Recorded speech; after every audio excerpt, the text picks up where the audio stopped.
Kettlebell single rack hold. This is a really important position and concept to master in order to be able to add a lot more movement variability into your workouts. So what we want to remember in a racked hold is that we are using one arm to support the weight of the kettlebell at our chest. Things that we do not want to see in the rack hold. Number one is the kettlebell off the chest. We always want the kettlebell to be close to the chest.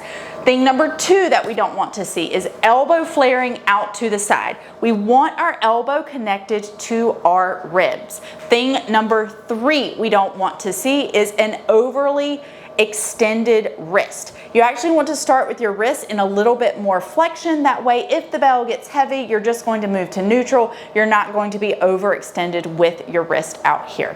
Thing number four that we don't want to see is the kettlebell out in space. So we will never have the kettlebell out here. It is always going to start from the rack position here. Even if we're moving overhead, we're not going to bring it back out here on the way down. It is going to travel close to the body.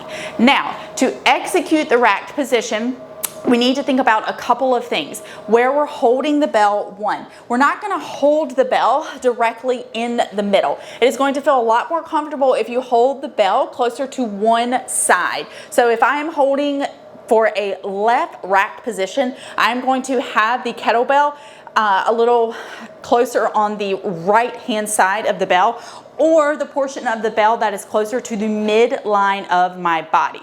Now, when I have my hands there, I'm going to slice and put the space in between my thumb and index finger right into that little nook and cranny of the bell, and the bell is going to rest right here in this space on my bicep and forearm.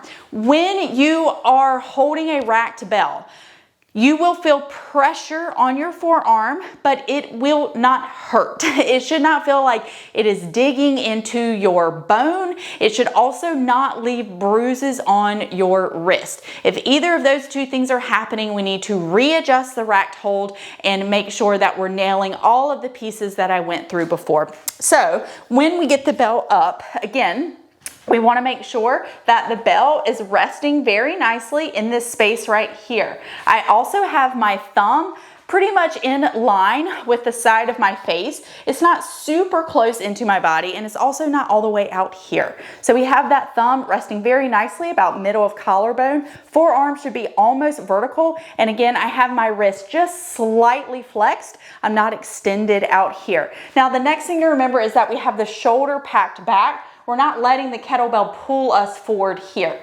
So packed shoulder back, tension from the bottom up, and then you're going to end in this beautiful racked hold.